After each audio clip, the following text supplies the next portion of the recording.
Well, good morning. The subcommittee will come to order, and the chair recognizes himself for an opening statement. Today's markup represents the most significant step this subcommittee has taken to date to ultimately enact comprehensive legislation on self-driving technologies and services. I'm very happy and appreciative that we take this step together in bipartisanship. The idea of self-driving vehicles once was the stuff of science fiction, comics, TVs, and movies. Think David Hasselhoff and Knight Rider. Today, advanced driving equipment is embedded in cars and pickup trucks, and more sophisticated technology and systems are being designed and tested for the very near future. Accordingly, over the past year and a half, we have attempted to highlight both the significant benefits and challenges of self-driving technology by holding hearings, technology showcases, and real-life demonstrations for our committee members, and by having open and bipartisan dialogue with stakeholders from across the country. Personally, I lost count on how many informative meetings I've had with colleagues and stakeholders. As a result, we have received an outpouring of comments, concepts, edits, and counter-proposals on how best to advance this transformative issue. Why is this all important? One word: safety. We don't have to accept a world where millions of accidents and thousands of fatalities on the roadway are a necessary evil of driving. In a nation of over 320 million, each year approximately 6 million Americans are involved in vehicular accidents, resulting in nearly 2 million injuries. In 2015, over 35,000 people lost their lives on our nation's highways. Early estimates indicate that number increased to 40,000 fatalities in 2016. In my home state of Ohio, sadly, there was a traffic fatality increase of 10% from 2014 to 2015. Traffic deaths are going up, so we must continue to quickly move forward and thoughtfully. Safety will always be our #1 priority, and as a consequence, we need to unleash safety testing and the future deployment of self-driving vehicles. The core of this self-driving legislation underscores our intention to reaffirm the roles and the responsibilities of federal and state governments, update federal motor safety rules, and enhance public safety through testing and deployment of self-driving vehicles and technologies. Let me elaborate on two specific issues. One, reaffirming the traditional roles and responsibility of the federal, state, and local governments. And two, raising the cap on federal motor vehicle safety standards exemptions that manufacturers can maintain. First, one of the most important objectives of this legislation is to reaffirm the established roles of the federal, state, and local governments. The need for this framework was laid out by the Obama administration just last year. From the front bumper to the back bumper, whether it's a car, pickup truck, or a van, how the vehicle works and is designed should be the province of the federal government, as has been the case for more than 50 years. That said, the states and localities have an equally important role to play in determining insurance requirements, titling cars, requiring registration, and setting the rules of the road. They get to enact and enforce traffic laws and regulations as well. States will also still be able to offer incentives to entities that are early participants in this field if they want to encourage testing in their state. I'm tremendously proud that my home state of Ohio is actively engaged in working on advanced transportation research and development. For example, the City of Columbus won the Department of Transportation Smart City Challenge last year and is already leveraging advanced transportation technology and initiatives to improve mobility services for its community and the entire state. Less than 40 miles from Columbus, we are also fortunate to have the Transportation Research Center, the TRC, in Central Ohio. TRC is the largest independent vehicle test facility, proving grounds in the United States, and is at the cutting edge of a wide range of transportation R&D, testing, and manufacturing programs. Nothing in our legislation affects these states and local activities and authority. And at the same time, it ensures that self-driving vehicles will not abruptly stop at the Ohio-Michigan state line. Second, the intention of this legislation is to increase self-driving vehicle testing on U.S. highways and dramatically increase the amount of data and information on safety and performance, all without sacrificing safety. There can be no exemption without showing that there will be no sacrifice to safety. In my remaining time, let me thank all of our subcommittee members for engaging on this important issue. We have great member interest in this issue and have had robust participation throughout. I especially want to thank Ranking Members Pullen and Schakowsky for their good faith work to get us to this bipartisan language we have before us today. and of course, the tireless advocacy of Mrs. Dingle, whose passion for the automobile industry is known to us all. I also want to thank our great staff for their tireless work, which involved weekdays and weekends to get us to where we are today. Thank you. Our work is not done, and we continue to perfect language as we prepare to move quickly to full committee markup. I know many members are hearing about franchise agreements, and that is an issue we all need to address. As we move forward to the next step, our doors remain open to everyone who is willing to engage with us. I look forward to advancing this bill to the full committee and building upon our work for all Americans. At this time, I'd like to now recognize the gentlelady from Illinois, the ranking member of the subcommittee, for 3 minutes for an opening statement. Thank you. Thank you, Chairman Letta. I want to join you in expressing gratitude to your staff, to the Democratic Committee staff and my personal staff for all the time that's been spent on this bill, the input from stakeholders ranging from the auto industry itself to the safety advocates to members of the subcommittee, including Congresswoman Dingle and others who have had input. And the draft before us is the product of bipartisan negotiations. It is not a final product, but I do believe we're moving in the right direction. I remain committed to working with the majority to reach a bipartisan agreement on all sections of the bill before a full committee markup. And let me say that I don't think there's any magic about having a full committee markup next week. We're not going to consider the final on the floor before after the recess anyway. So let's make sure that we get it right. I want to highlight some key improvements that my Democratic colleagues and I work to incorporate into today's draft. Autonomous vehicle manufacturers would be required to submit safety assessment certifications. That information will help inform NHTSA's future rulemaking and help build consumer confidence in the technologies. The draft lays out a non-prescriptive framework for NHTSA to update existing safety standards and write new safety standards. We have reached an agreement that NHTSA should have a clear process for granting exemptions and list exempted vehicles in a public searchable database. The draft also includes important safety improvements that go beyond autonomous vehicles. I especially want to highlight the hot cars language, which I've mentioned in the subcommittee many times before already. 22 children have died from heat stroke in vehicles this year. It's time for action, and the language in this draft would be a great step forward. I continue to believe that this subcommittee could further protect safety by providing NHTSA imminent hazard authority and banning sale of used cars that are under recall. I will keep working for ways to advance those safety improvements going forward.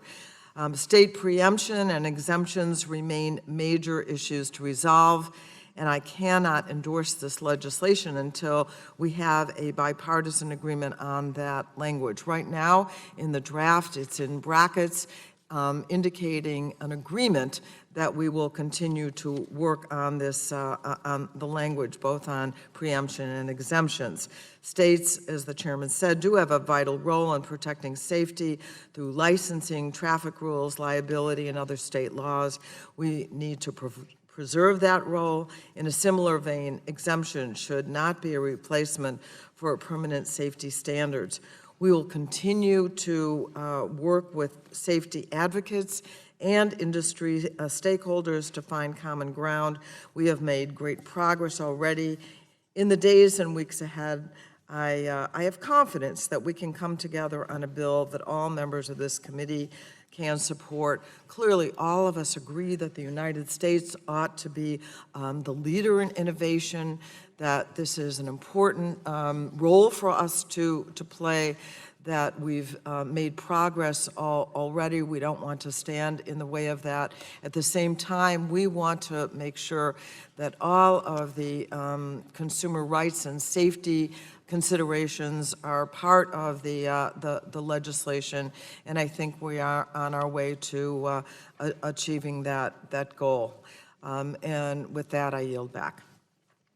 Well, thank you very much. The gentlelady yields back, and the chair now recognizes the chairman of the full committee, the gentleman from Oregon, for 3 minutes. Thank you very much, Mr. Chairman. I think today marks a really important milestone in our pursuit to provide safer roadways and move forward with transformative and life-saving technology. This subcommittee markup represents our commitment to maintaining an open process and working with our friends on both sides of the aisle to ensure all people have been heard on this extremely important issue. I want to especially thank you, Mr. Chairman, for your leadership on this, and our staff, and the ranking member, Representative Schakowsky, for her good work on this as well, and for demonstrating the commitment to working with members and stakeholders in an open and bipartisan manner. I personally know how many meetings have taken place on this legislative package. There have been a lot of them. And believe me when I tell you that all who want to be heard and offer input have been given that opportunity. At least I hope you feel that way, because we've really tried to have an open process as we move this legislation forward. It's important to get this issue right, and I strongly believe the process that's taken place ensures that we do just that. The technology behind highly autonomous vehicles is stunning. Equally stunning are the latest roadway safety numbers. Almost 40,000 lives were lost on our roads last year. My home state of Oregon, traffic fatalities were the highest they've been in 14 years, increasing at an alarming 20% from the year before. And yet statistics tell us that 94% of accidents are related to human behavior. During our morning commute into work, just look around. We all see folks on their phones in the cars next to us. While NHTSA cannot write a safety standard for human behavior, it can work to advance life-saving technologies, which is the underlying goal of this legislation. The auto industry alone is responsible for more than 7 million jobs nationwide and drives more than $900 billion into the economy each year. We want to see these numbers continue to grow. We want the innovation to occur in the United States and the development to occur here as well. In addition, there are many groups of people who could benefit greatly from better access to transportation. We've heard that in your hearings and in the work groups. There's an estimated to be more than 27 million people with severe disabilities, according to the Census Bureau, and records show that there are more than 47 million seniors in the U.S. Advances in autonomous vehicles could dramatically improve the lives of these people in terms of their mobility. For Americans to enjoy the benefits that self-driving cars have to offer, we must develop an appropriate regulatory structure that safely allows industry to innovate. We want aggressive oversight of the industry, but with the flexibility needed to test and generate the safest and most affordable technologies possible. There's an important balance that we have to strike. I believe this legislation is doing just that. So I want to again thank and commend the bipartisan leadership displayed by Chairman Latta and Ranking Member Schakowsky. You know, as you look back or look forward, I can envision a day, a generation or two ahead, where young people say, you folks drove yourselves? What barbarians? How did you text and drive? Well, that's the whole point, right? Most of these traffic accidents have a connection to distracted driving or something else. We can avoid a lot of that with this technology. We can save lives. And I just want to commend the committee, because I think we're way out front on this issue and have been for months, and I'm proud of the work that we're doing and look forward to continuing that effort as we go forward. And I yield back the balance of my time. Thank you very much. The gentleman yields back. The chair now recognizes the gentleman from New Jersey, the ranking member of the full committee, for 3 minutes. Thank you, Mr. Chairman. Today we begin the markup process on a draft bill regarding self-driving vehicles. I welcome the work that has gone into getting us to this markup. While we've not reached a complete bipartisan agreement, the draft before us reflects true bipartisan negotiations. I want to start by extending a thank you to Chairman Latta and Walden. The negotiations since the June hearing on the 14 draft bills have been constructive, and I appreciate your willingness to work with us. The deployment of self-driving cars is not a partisan issue, and I appreciate your pledge to continue working with us as the bill moves through the legislative process. There are potential benefits for safety in the deployment of self-driving cars. There are also challenges, such as increased cybersecurity and privacy exposure risks, and safety issues regarding the interaction between human-operated and computer-operated vehicles. At the June legislative hearing, I pointed out a number of concerns I had with the majority's 14 drafts. We made a lot of progress on many of those concerns. Now the federal government's lead auto safety agency will have an active role in ensuring that self-driving cars can be successfully deployed on our roads. The National Highway Traffic Safety Administration will be required to do rulemakings, and industry will be required to submit safety assessment certifications that detail how their vehicles are tested and function on the road. The legislation also includes a new and important cybersecurity provision. Any manufacturer entering this market must have cybersecurity practices in place before their cars are sold. And because human drivers are going to be driving vehicles on our streets and highways for the foreseeable future, the bill before us also contains legislative initiatives geared towards protecting drivers and passengers, including requirements to ensure kids are not unintentionally left in hot cars and that all new cars have the latest technology in their headlamps. This bill also ensures NHTSA is able to consider whether a car functions as intended, not just whether it meets specific standards. We also encourage NHTSA to come up with a plan on how it can alter testing using ranges so that cars cannot be built just to meet a particular test. Moreover, I'm pleased with the removal of the provision that sought to further limit public access under the Freedom of Information Act. Of course, the bill before us is not perfect. It does not truly deal with data security or privacy, nor does it include an authorization of appropriations for NHTSA to help it handle these major changes in auto technology. And yes, more work needs to be done. We still need to deal with the broad preemption and bracketed exemption issues. I'm committed to continue to work towards addressing these issues. And again, our ranking member Schakowsky said, I always prefer if these issues are addressed before the subcommittee markup, because that's the point of our subcommittees, to do the work. And I know now some of these things are going to go to full committee. I am concerned, as Ms. Schakowsky said, that we won't have enough time to do this next week. And so again, Mr. Chairman, because it wouldn't go to the floor till September anyway, I would urge that if we don't have enough time, that we not have a full committee markup next week, because I think this should be bipartisan, and it can't be if we don't have enough time to work this out. I want to thank Ranking Member Schakowsky for working tirelessly to get us to this point, as well as other members of this subcommittee for the work that they did on this bill, and I yield back. Thank you very much. The gentleman yields back, and the chair now recognizes the gentleman from Michigan for 2 minutes.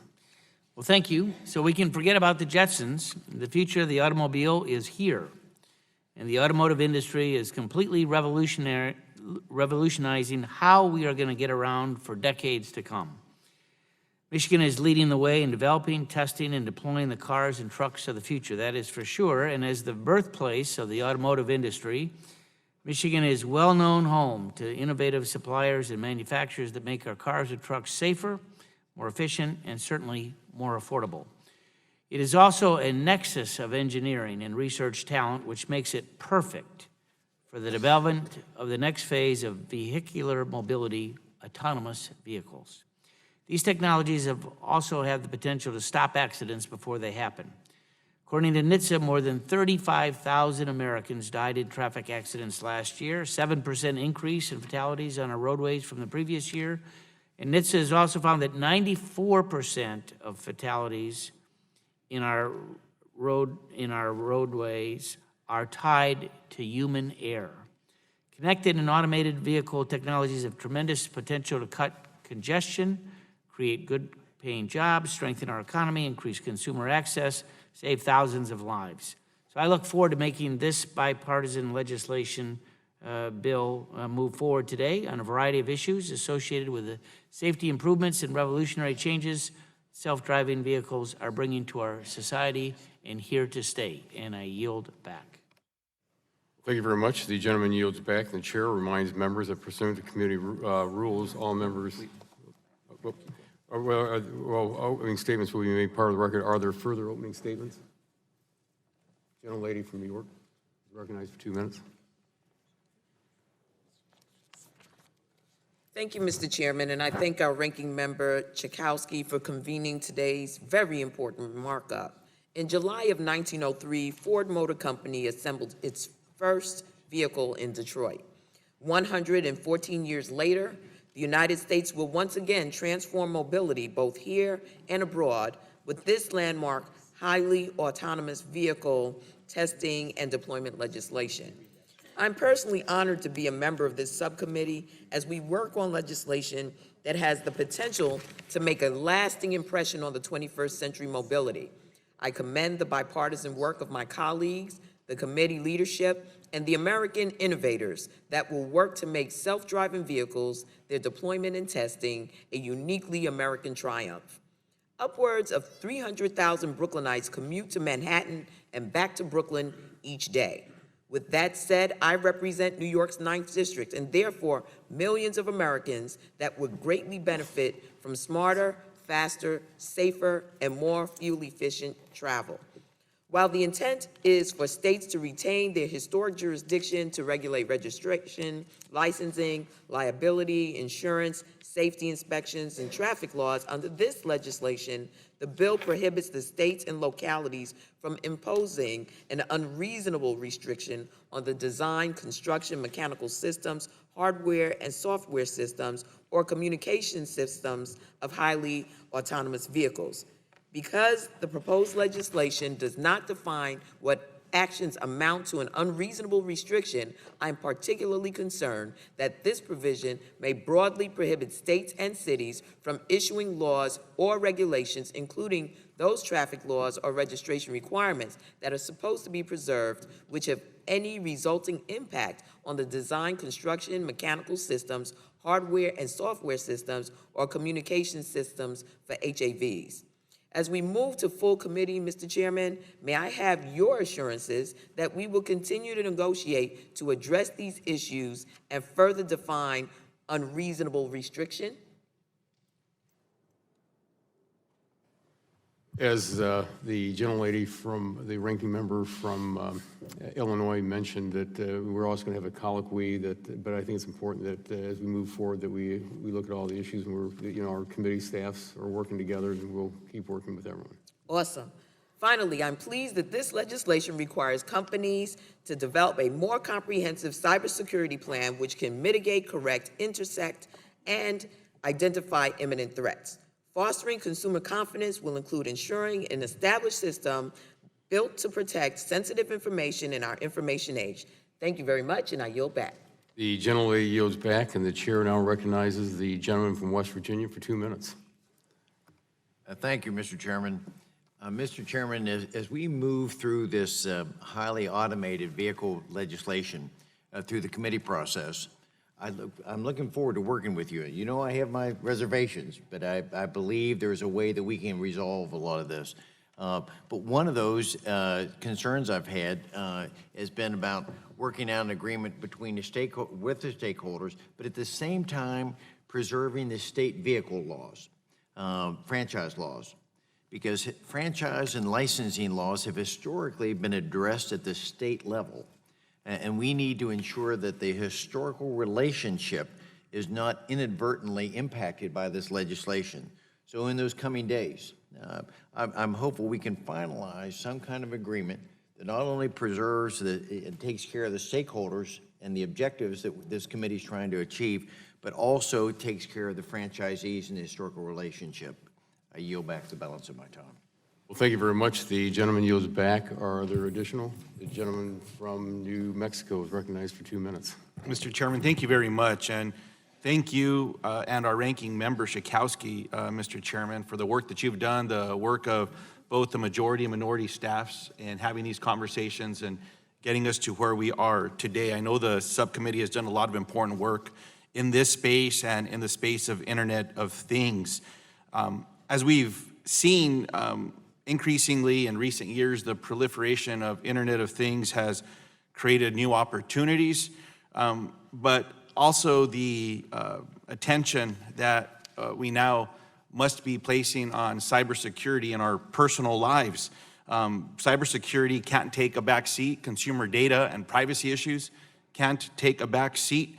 And we need to make sure that we are also leaning in and getting this correct. Data can truly be said to be the fuel of the digital age. Its potential to change how we live our lives is tremendous, but we must also develop and advance smart strategies that govern the collection of this data. Consumers need to be ever more aware of this collection and demand accountability from all those who are collecting it, sharing it, and selling it. In addition, businesses of all sizes and industries must be vigilant that they are engaging in smart practices and developing sound cybersecurity and privacy policies that are easily understandable by consumers. This means making it easy for consumers to simply read and understand and engage with the privacy policies being offered to them. standards surrounding that. And when consumers choose to, they should be able to delete their personal info from connected devices. I have an amendment on this subject that I'll be offering later, and I look forward to working with the committee on this issue as well. And with that, Mr. Chairman, I yield back. Thank you very much. The gentleman yields back. Are there additional Republicans? The gentleman from Illinois is recognized for 2 minutes. Well, Mr. Chairman, thank you, and I want to thank you for your leadership and for holding the markup today. Like many of my colleagues, I'm concerned about the growing number of traffic fatalities across the country, and in Illinois, almost 1,100 people lost their lives last year. I see great potential in autonomous vehicle technology, and I think what we're working on today can help reduce the number of traffic fatalities because we know that a vast majority of them are caused by human error. AVs also have the great potential to improve quality of life for the elderly, for the disabled, for those underserved by public transit. I believe the package we have in front of us today will keep the United States competitive in the global auto industry, and I support the efforts to clarify federal and state roles and to encourage testing, development, and deployment of autonomous vehicles. And I'm also very interested in the cybersecurity aspect of what we're dealing with today. As we all know, no one can honestly promise that their system is perfectly secure. That doesn't mean we should stop innovating, however. It does mean that we need the industry and government to work together to ensure that our roads remain safe. Creating a federal advisory committee will improve the communication between the public and private sector and hopefully help to highlight the issues before they become a crisis. Again, Mr. Chairman, I want to thank you for holding the markup and for moving these proposals forward, and I yield back. Thank you. The gentleman yields back. Are there additional? The gentleman from California is recognized for 2 minutes. Thank you, Chairman Latta, and also Ranking Member Schakowsky. We're in an exciting age for the automotive industry. When I was a young boy, people said they would be flying cars by the year 2000. Well, it's 2017, and our travel is definitely more land-based than the cartoon The Jetsons. But 2017 for cars is exciting, partly because of the legislation we're marking up today. Driverless cars are no longer a thing of the future. They're here now. They're being designed by our engineers, built by our manufacturers, and tested on our roads right here in America. But with opportunity and innovation also comes responsibility. As legislators, we must ensure that the technologies that are being tested on our roads are safe for all of us. As a member of Congress, representing the great state of California, I know that our state is fiercely proud of our innovators and firmly protective of the rights of our citizens. Being a Californian and a legislator and a former small business owner has helped me work on policy that spurs innovation and also helps hold our businesses to the high standard that our communities deserve. California and Los Angeles have been working on integrated infrastructure for years, and I hope they can continue to be part of the discussion as this legislation moves forward. Thank you to the Ranking Member and Ranking Member Schakowsky and Chairman Latta, as well as my Republican and Democratic colleagues and all of our staff on both sides of the aisle for working so hard on the draft of this bill. I was glad to see that some of the points I've advocated were included, like making sure the advisory council this bill sets up examines the impact autonomous vehicles might have on our employment and labor force. I look forward to working with all of you as we continue to improve on this very important legislation. I yield back. Thank you very much. The gentleman yields back, and the gentleman from Indiana is recognized for 2 minutes. Thank you, Mr. Chairman. Self-driving cars will play an important role in rural communities. Throughout rural America, transportation concerns are real. Oftentimes, this translates into issues with receiving important medical services. As a former cardiovascular surgeon, I know firsthand hospitals are not in each town, but rather several towns over or quite often even much further away. The potential for self-driving cars has to get people the care they need cannot be overstated. With the technology of self-driving cars existing today, I believe it is important that the federal government is transparent with states and localities when automated vehicles are being tested or deployed on their roads. I believe this legislation does just that. The Highly Automated Vehicle Testing and Deployment Act of 2017 draft ensures that a publicly available database is created so that states and localities are aware of which cars have been granted exemptions from NHTSA. The goal of this approach is to ensure that states do not have to dig through the Federal Register to find information about exemptions. There will be an adjustment period when we all are still learning about the different kinds of highly automated vehicles on the road. This is a simple provision that ensures that the federal government improves communication with states about exemptions with regard to automated vehicles. I applaud the hard work of this committee, and I'm happy to support the legislation, and I yield back. Thank you very much. The gentleman yields back, and the chair now recognizes the gentlelady from Michigan for 2 minutes for an opening statement. Thank you, Mr. Chairman. I want to start by thanking you and Ranking Member Schakowsky and Pallone and the staff on both sides of the aisle for all of their hard work on this bipartisan draft legislation. I know many people in this room haven't had a lot of sleep in the last few days. The draft we're considering today lays out a responsible framework for the development of highly automated vehicles that puts safety first and foremost, as it must. There are still some issues that we need to resolve, but I strongly support the direction the bill is headed and hope that we can continue our bipartisan progress towards introducing consensus legislation as we head to a full committee markup. With this legislation, we have the unique opportunity to reshape American innovation for generations to come. We cannot let this opportunity slip us by. This is fundamentally an issue of international competitiveness. Automated vehicles are going to be developed, whether we like it or not. The question is whether the United States will remain in the driver's seat as opposed to China, Japan, or even the EU, who are also making significant investments in this space. If we are serious about promoting high-tech jobs and want this next great wave of manufacturing and R&D to take place here in the United States as opposed to overseas, then we need to have a strong, flexible regulatory framework for highly automated vehicles that always puts safety first. And like every member here today, I worry deeply about cybersecurity and privacy issues. It is so important that we get this right because it is going to impact this country for decades to come, which is why I want to applaud the thoughtful and deliberative process that has led us to this point and will hopefully lead us to a successful conclusion. There's never been a more exciting time to be in the auto industry. Highly automated vehicles have the promise of saving lives, decreasing crashes, improving mobility for seniors and the disabled community, reducing congestion on the roads, improving energy efficiency, but only if we in Congress get the policy right. Today's draft bill is a major step in the right direction. I look forward to continuing our work towards bipartisan consensus legislation to ensure that we stay at the forefront of innovation and technology in this country. Thank you, Mr. Chairman. Thank you very much. The gentlelady yields back, and the chair now recognizes the gentlelady from California for 2 minutes for an opening statement. Thank you, Mr. Chairman.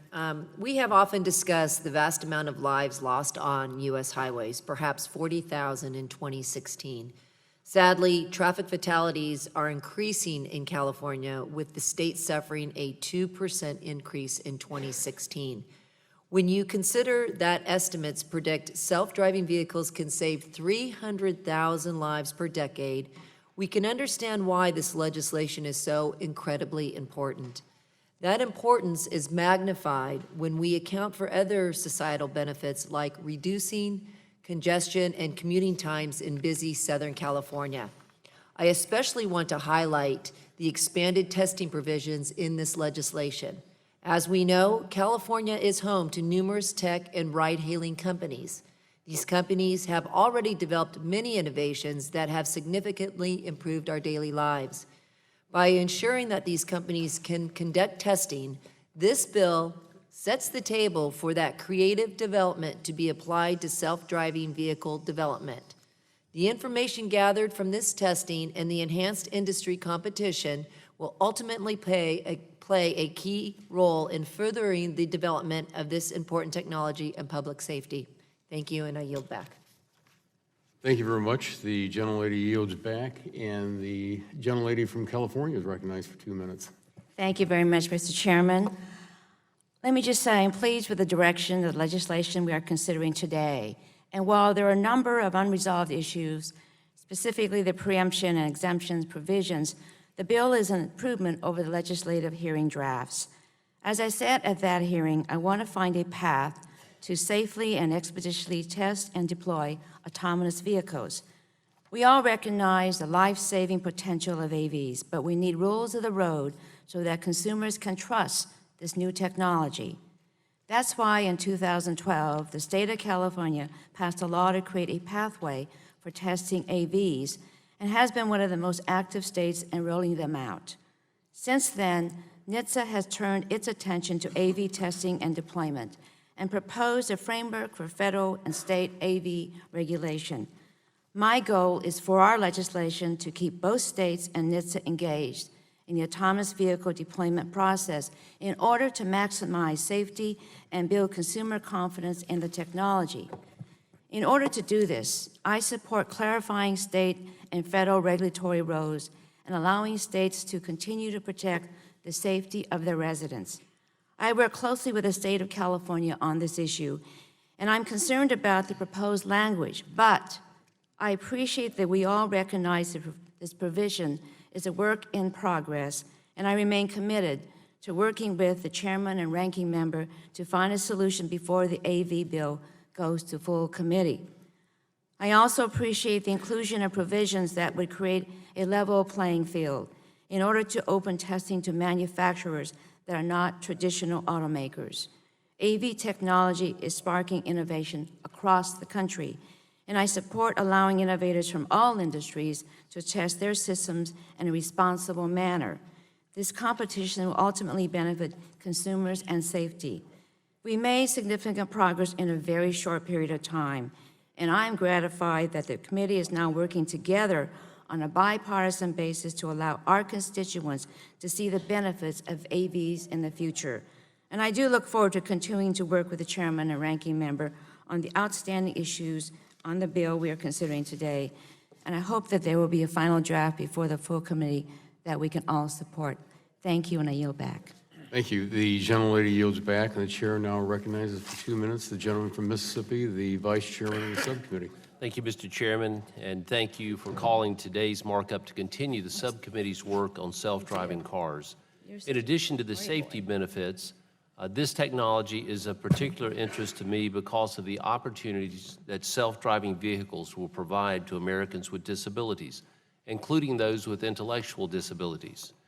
As many of you have heard, my wife and I have a son, Livingston, who's now 28, who cannot drive, but wants to go everywhere. So it creates many challenges on a day-to-day basis, including my wife getting him to and from work most every day. So that issue in the disability community of that lack of transportation is widely viewed as one of the top impediments to advancement and success in society. Barriers to adequate transportation contribute to a lower rate of employment, education, and income. Self-driving cars have the potential to offer individuals with disabilities improved mobility options, which will help address those transportation issues. The legislation creates a forum for the disability community, manufacturers, suppliers, and other stakeholders to work together on how best to address the needs of the community that could see incredible benefits from self-driving vehicles. More than 3.8 million veterans have a service-connected disability. Self-driving cars have the potential to improve mobility access for those who have sacrificed so much for our country. This technology has the potential to transform the daily lives of such an important part of our social fabric, and we cannot let this opportunity to meet their transportation needs bypass us. I'm confident that industry, the states, every stakeholder will have the ability to work together and to see that we take care of the disability community and work on those particular industries and issues that are so important, I believe, to the community. So we don't want to take anything for granted. This is something that has a profound possibility to impact us in a great way. We look forward to working through this. With that, I yield back. Well, thank you very much. The gentleman yields back, and the gentleman from Texas, I believe, is in line. Unless you, gentleman, well, the chair recognizes the gentleman from Vermont. Let me yield to it, and I'll speak after Peter. Okay, thank you. All right. Thank you very much. This is pretty exciting. Number one, we're getting something done together. Number two, it's incredibly important what it is we're working on.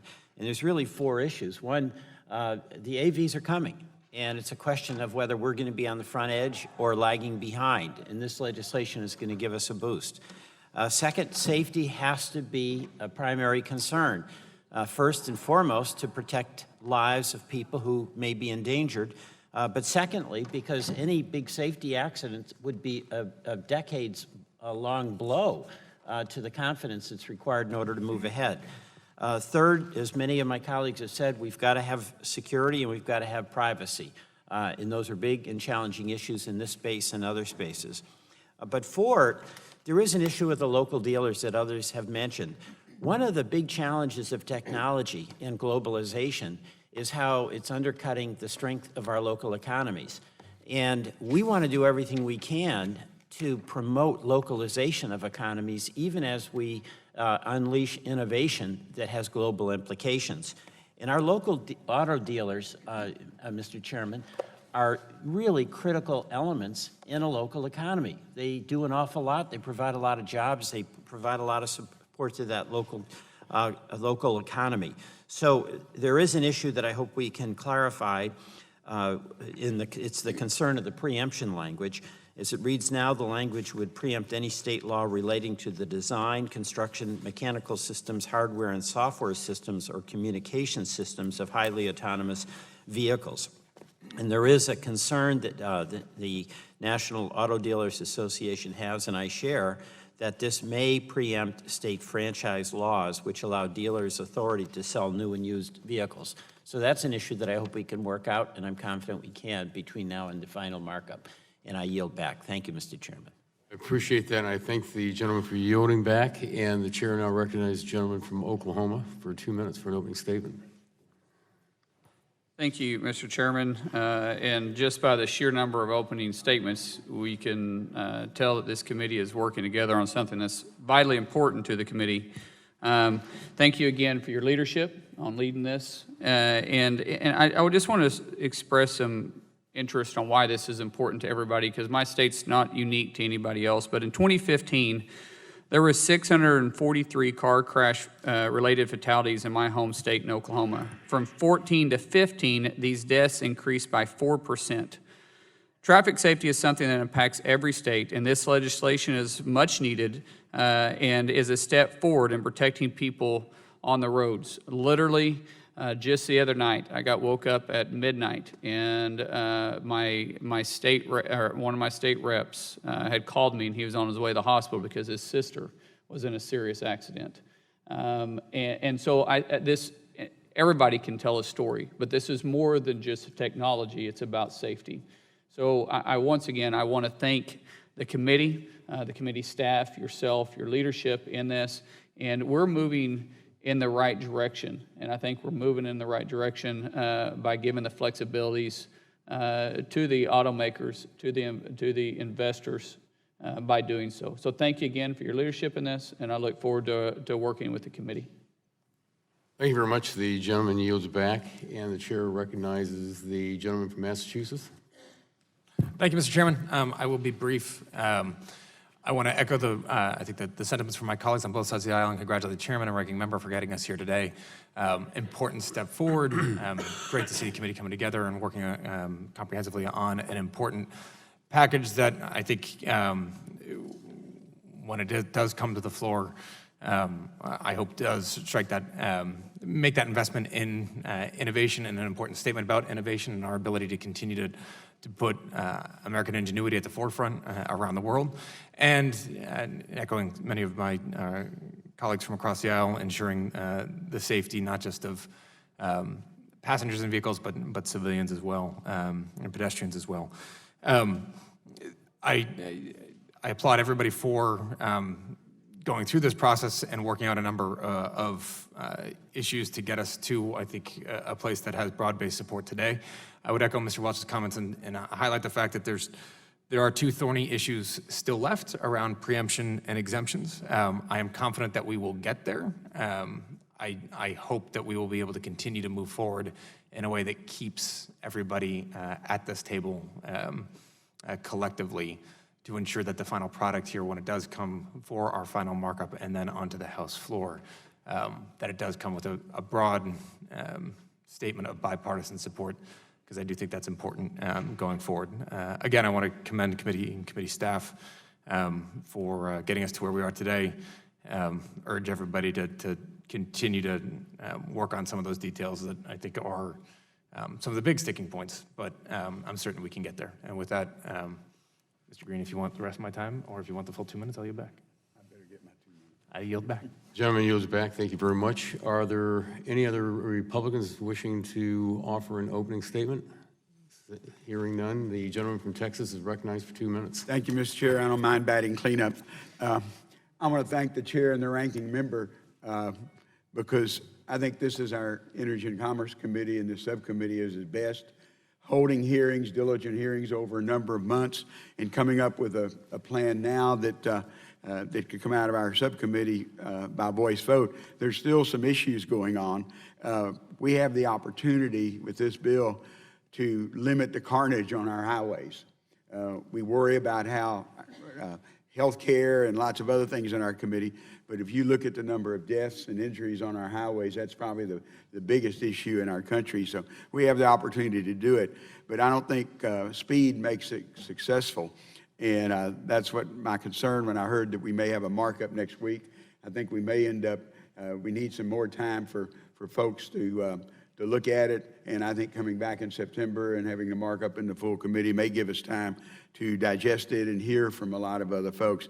Just last night, I heard from a number of auto dealers that said, how does this bill impact the state franchise laws? And so I think we need to look at that and say, because I don't think that's our intent, is to change how cars or vehicles are marketed, whether they're automated or not. And so, but I want to thank you because I think you've set the pattern how we should do on energy and commerce, diligently looking at an issue and then coming back and working together. And again, it's our ranking member and our chair who set that leadership. And I thank you and yield back. Well, thank you very much. I believe that we recognize all the members who wish to make an opening statement, so I appreciate that. And the chair recognizes the gentlelady from Illinois. Thank you, Mr. Chairman. I'd like to engage in a brief colloquy on our path forward after this markup. Oh, that's fine. Absolutely, without objection.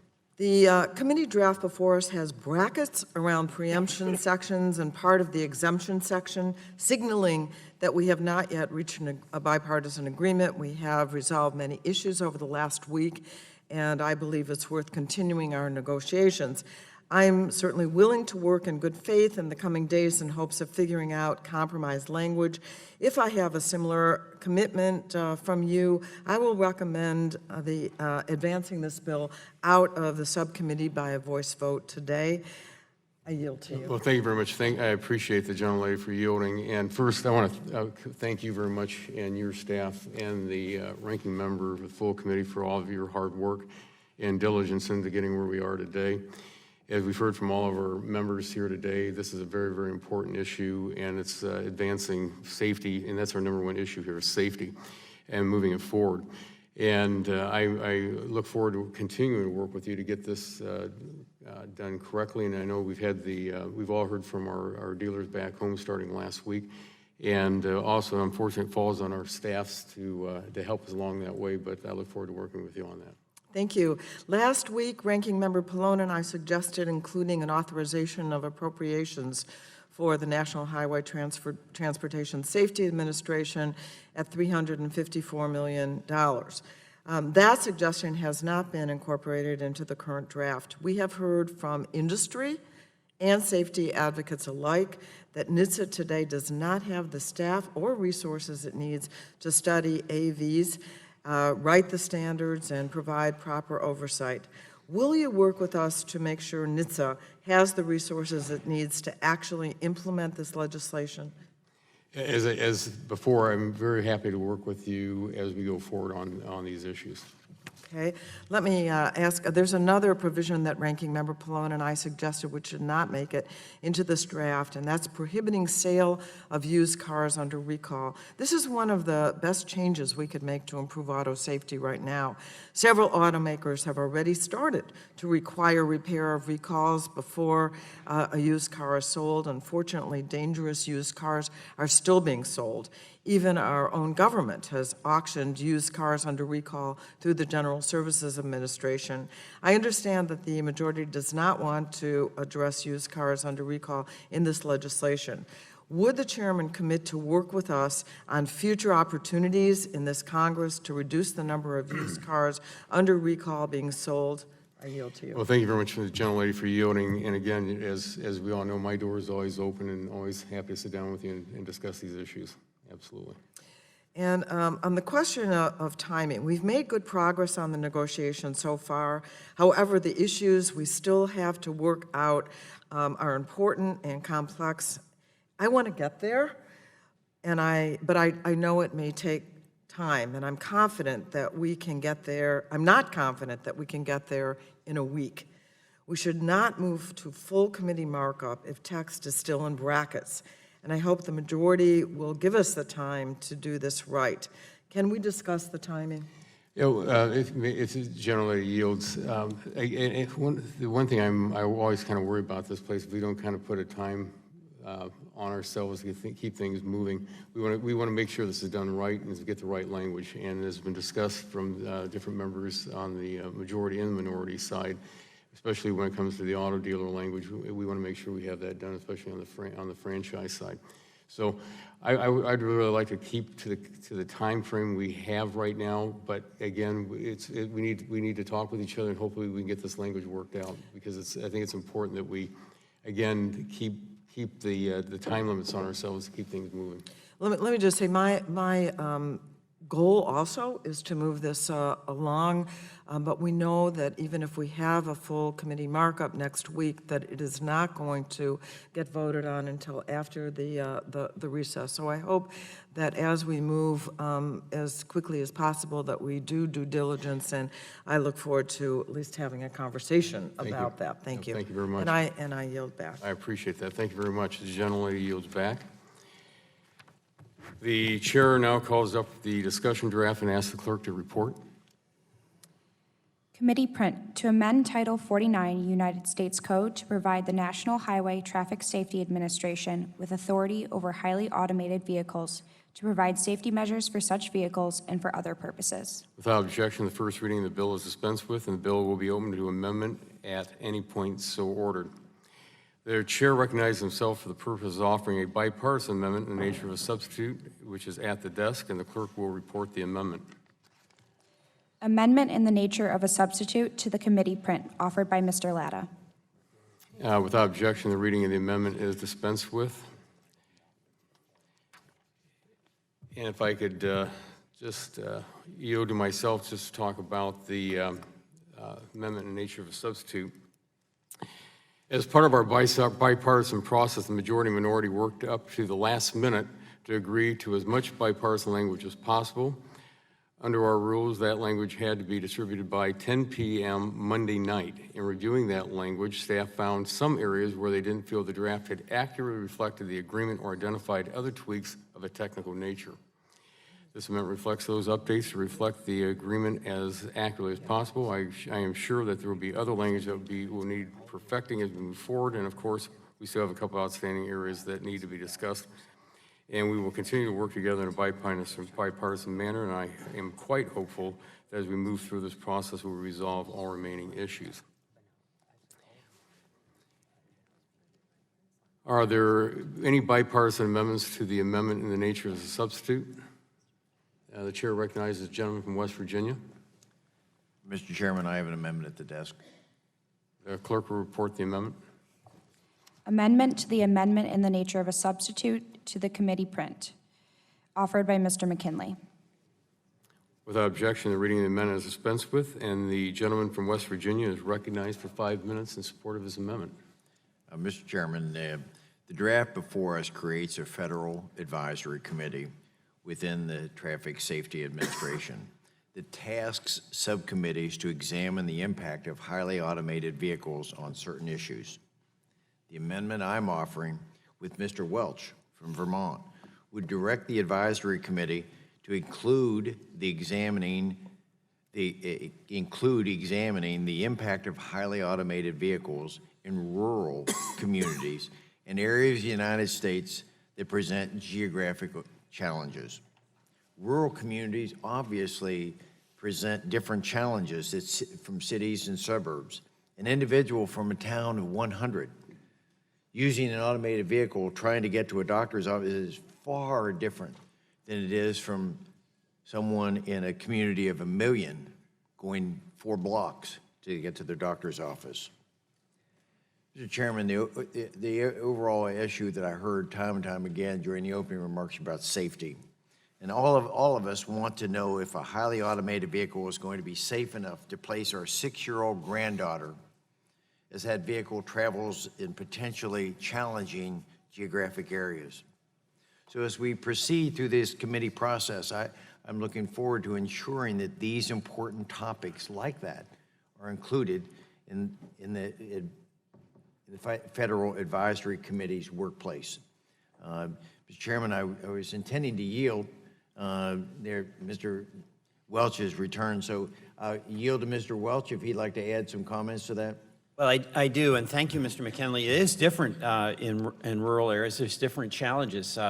If you go on Google Maps and want to visit my home, and you're welcome to do that, I live on a dirt road, but Google Maps sends you up a place that is like a horse trail. Now, you know, you're a tough guy from West Virginia, so you'd probably make it, but somebody like Leonard Lance driving his fancy car would have a hard time. So there are real rural. Point of order. There are real challenges in rural America, and it's everything from the mapping system and whether the car is going to be able to navigate some of the roads in rural America, but also it just has a lot of different challenges. So I appreciate your amendment, and I know we'll be working on this later, but I thank you very much. Gentleman from West Virginia. So, Mr. Chairman, in wrapping up, we understand that there is, we've got a bipartisan agreement thus far on this bill. So rather than muddy the water at the committee stage, we just want to lay the groundwork to where we can know that something like this will be addressed in the coming days as we come to a final bill ultimately. So at this point, Mr. Chairman, I'll withdraw the amendment from this committee, this subcommittee work, and look forward to working with you as we try to work these kinds of languages into the final bill. Gentleman withdrawals. And, I'm sorry, gentlelady from Illinois. I would like to comment on that. I think that your amendment is well considered, and I'm happy to work with the chairman on addressing this issue in a final draft. I also want to defend and associate myself with Representative Lance. As a person from Chicago, I think we need to stick together and, you know, defend ourselves against these rural people who don't understand our situations. So I yield back. Well, that's bipartisanship. And if I could also say, I also, in the last Congress, the gentleman from Vermont and I co-chaired the rural, well, we still work on the rural caucus here in subcommittee and in full committee, but we also did the Internet of Things. And we had one of our working group meetings was on this specific topic, and we all know how important it is. So we will continue working on that, and I appreciate it. Thank you. Are there any other bipartisan amendments to come before the committee? Are there any other amendments to come before the committee? The gentleman from California is recognized. The clerk will report the amendment. Amendment to the amendment in the nature of a substitute to the committee print, offered by Mr. Cardenas of California. Without objection, the reading of the amendment is dispensed with, and the gentleman is recognized for 5 minutes in support of his amendment. Thank you, Mr. Chairman. My amendment would make the cybersecurity provisions outlined in the bill applicable to all vehicles across the board, regardless of the level of automation. In an increasingly connected world, cybersecurity protections are important for all vehicles, especially in areas like encrypting communications links or protecting safety-critical data. Cybersecurity and cyber threats are rapidly evolving and have the potential to cause greater and greater damage. Ensuring that companies develop their own adequate cybersecurity measures for all vehicles is key. American businesses of all sizes are taking active steps to protect themselves and their customers from the cyber threats they are faced with every single day. As you know, cyber threats are not limited to autonomous vehicles, though it is true that they are especially scary when you think about a vehicle that is controlled entirely by a computer. Many of the vehicles that are currently on our roads are already connected to the internet, making them potential targets. My amendment recognizes this across-the-board threat and makes the cybersecurity provisions in the bill applicable to all vehicles in the United States. Many of our auto manufacturers, whether they build automated vehicles or not, are already proactively engaged in identifying vulnerabilities, safeguarding against cyber threats, and tackling cyber problems in real time. Many already embody the spirit of the cybersecurity section in this draft bill. The Auto ISAC, for example, is an incredible information sharing resource that goes beyond cybersecurity awareness and really works to promote best practices across the industry. Their mission is not limited to autonomous vehicles, and neither should this section of this bill. I am encouraged that this bill addresses the cybersecurity challenges our businesses are facing in order to hold us all to the high standard our industry is worthy of and prevent businesses from falling behind. As we move forward with this legislation, I'd be happy to talk about how to apply these ideas to all internet-connected vehicles. Once again, I thank you, Mr. Chairman, for being recognized, and at this time, I withdraw my amendment, and I yield back the balance of my time. Thank you very much. The gentleman withdraws the amendment, and the chair, the gentlelady from Illinois. If I could just briefly comment on that. I want to thank my colleague for bringing to our attention how important cybersecurity is in the auto market today. Our cars are increasingly computers on wheels, whether autonomous vehicles or not. And regardless of whether we do it in this bill, I agree that our subcommittee must work to examine and address cybersecurity threats for all vehicles. I look forward to working with Congressman Cardenas on this issue, and I think members on both sides of the aisle are interested in addressing this issue. So we're certainly happy to discuss it as we move forward. Thank you. Thank you very much. The gentlelady yields back. Are there other amendments to come before the subcommittee? The chair recognizes the gentleman from Illinois. And what purpose does the gentleman seek recognition? Thank you, Chairman. I have an amendment at the desk. The clerk will report the amendment. Amendment to the amendment in the nature of a substitute to the committee print offered by Mr. Kinzinger. Without objection, the reading of the amendment is dispensed with, and the gentleman from Illinois is recognized for 5 minutes in support of his amendment. Well, thank you, Mr. Chairman, and I'll make it brief. As we've discussed previously, public acceptance and adoption of this technology is essential and critical to its ability to reach full potential and to reduce the number of traffic fatalities. Addressing concerns about cybersecurity is an important piece of building trust and ensuring the public that these vehicles are in fact safe to deploy. I commend the committee for including a section in the bill requiring developers of highly autonomous vehicles to have cybersecurity plans in place. However, I think the section should be improved to ensure any cybersecurity blind spots can be addressed early through partnership and collaboration. We've seen through the Automotive Information Sharing and Analysis Center that collaborative efforts lead to best practices and identification of vulnerabilities. We have an opportunity today to learn from this model and to build on its successes. My amendment will ensure a level of accountability and oversight of the cybersecurity aspect by requiring the cybersecurity plans be approved by the Advisory Council created by this legislation. As written, the draft bill provides no mechanism to ensure the cybersecurity plans fulfill the requirements of the section. I do look forward to working with the committee and anyone else that's interested in approving this section of the bill. in understanding of how we're going today and some potential changes before full committee, I will ask unanimous consent to withdraw my amendment, and I'll yield back.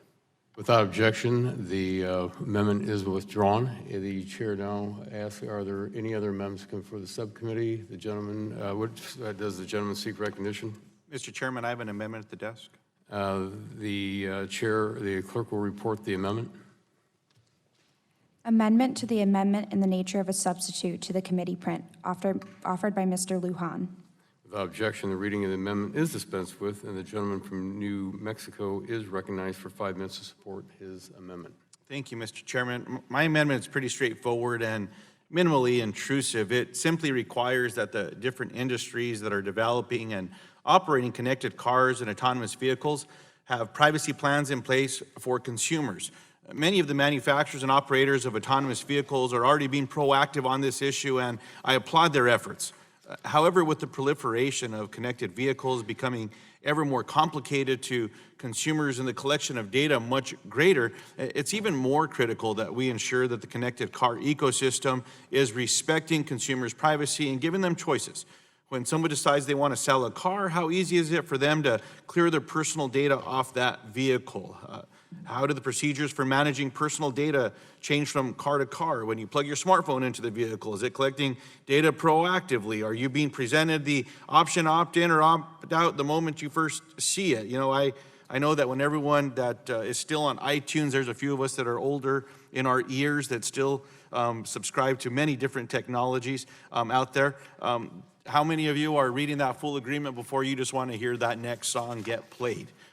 There needs to be an effort to make this in a very simple, clear platform to folks. We've talked about successes. I know Chairman Walden, Ray Baum have been instrumental in efforts with truth in billing, whether it's on our mobile phone bills or things of that nature. I'd like to think of this as a Bill of Rights, if you will, just something that's very clear and concise, highlighting what protections are truly out there. These are important questions for the entire IoT landscape, and my amendment helps to ensure that we're taking these questions seriously to Congress and encourage the proliferation of what's going to be coming our way with innovation and technology. But in the end, the amendment asks that the practices of the entity with respect to personal information of vehicle owners or occupants is collected, used, and shared. The practices of the entity with respect to choices offered to vehicle owners or occupants regarding the collection of use and sharing of personal information, the practices of the entity with respect to data minimization, identification, and retention of personal information of vehicle owners and occupants, method for providing clear and conspicuous notice to vehicle owners about the collection and use, process for deleting personal information if the vehicle is sold, leased, rented, or otherwise occupied by a new owner or occupant, a process for ensuring that third parties with whom personal information of the vehicle owners or occupants is shared, sold to, adhere to the entity's privacy policy, notice of theft of information.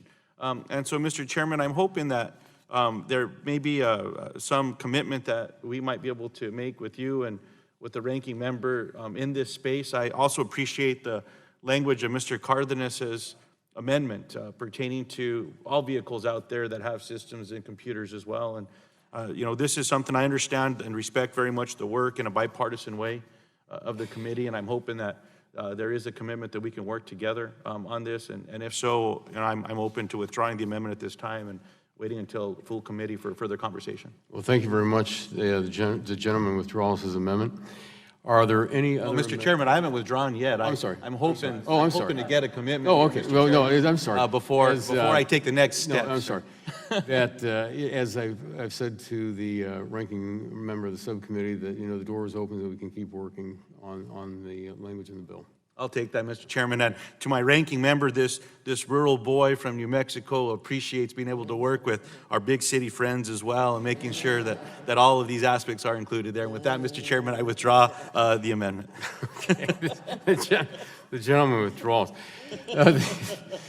Okay, now we're going to go back to West Virginia, to the country roads. Thank you, Mr. Chairman. I have an amendment at the desk. The gentleman has an amendment at the desk. The clerk will report the amendment. Amendment to the amendment in the nature of a substitute to the committee print, offered by Mr. McKinley. Without objection, the reading of the amendment is dispensed with, and the gentleman from West Virginia is recognized for 5 minutes in support of his amendment. Thank you, Mr. Chairman. All throughout this hearing process, we have all heard repeatedly this morning everyone's concerns for consumer safety associated with this new technology.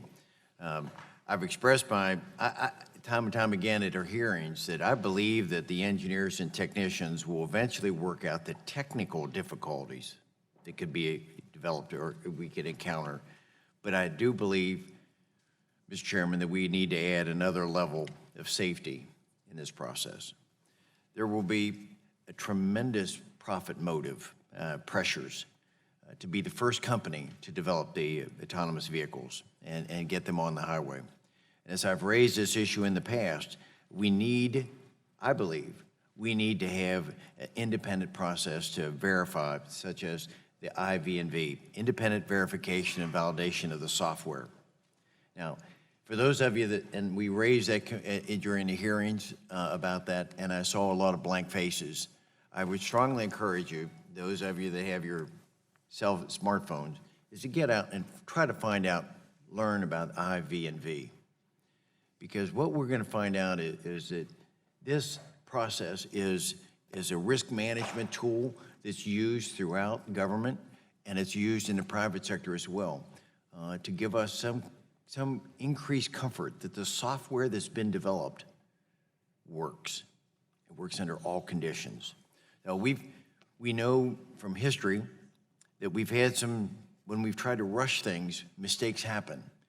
We had that when the shuttle accident with NASA occurred back in 1986, that we tried to move something. And as a result of that, NASA was one of the first government agencies to develop an IV&V, so that they could do that verification of the software. Because you don't want to have a spacecraft on its way to Mars, and when you push the signal to use the thruster on the left, and it doesn't work, and we lose billions of dollars in that effort. We want to verify how this is going to work under all circumstances with it. We also know there was an example that we did not use, and again, the people testified here during the hearing when we came out several years ago when Obamacare's website was, all the flaws in the website. They didn't verify and they didn't validate that their software was going to work. And we spent nearly $1 billion, it's with a B, to clean up the mess that occurred. If we had just used IV&V, we could have saved a lot of headache and a lot of taxpayer dollars. So I want to learn from our mistakes and not repeat them. The National Society of Professional Engineers has been pushing for this verification since the beginning of this topic. How we slow down the industry a little bit and get the verification that the software indeed will work. Now, we're not talking about new agencies. We're not talking a larger government, because there are already IV&V already embedded throughout the federal government. But, Mr. Chairman, it's also in the private sector. Numbers of companies. When you get on your smartphone, you're going to see quite a few companies are doing quite well, doing the verification and validation of our software, America's software. So we know in the federal government, we have it in the FDA, we have it in DOD, and we certainly have that capability with NASA. Let's just slow down and make sure that whatever's coming out is this profit motive is going to be huge. Let's make sure that this thing works. So, and we have that capability. I want to be able to, I want to put my granddaughter in a car someday and not ever worry that she's going to be able to get to where she needs to be. And I think if we do a little bit of homework to make sure that we've got risk management tools that have been tested in the marketplace, that we're going to be okay, that we're going to have something that we can trust putting out on the market for people. So my amendment requires that the agency to take into account this third-party verification when they establish their approval process. They don't have to start a new agency, just contract with somebody. Just verify that this thing works. Give us all a greater sense of comfort. That, Mr. Chairman, I know as we've said earlier, we've talked about this. We weren't able to get it into this draft at this stage on that. and I know this, we're going to be pushing as we go down, we've got an agreement now on this one.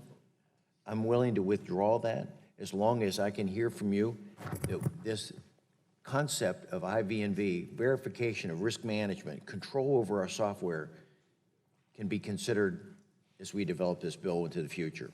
Well, thank you very much. The gentleman yields that, as I've told everyone, we want to make sure we keep working because, again, we have to make sure that safety's first, safety last, safety always. And those are commands I hear a lot, and we want to make sure. So we'll continue working with you on that. And so the gentleman withdraws his amendment? I will withdraw as long as you understand that in the next, as we come to our final bill, we'll have more safety verification. We'll have verification the software can be included in this. Oh, and as I said, our staffs will all be working together. Thank you very much. I withdraw the amendment. Are there any other amendments to come before the subcommittee this morning? Hearing none, if there's no further discussion, the vote occurs on the amendment in the nature of a substitute as amended. As those in favor shall signify by saying aye, all opposed nay. Aye. Aye. Nays? Hearing none, the ayes have it. The amendment in the nature of a substitute is agreed to.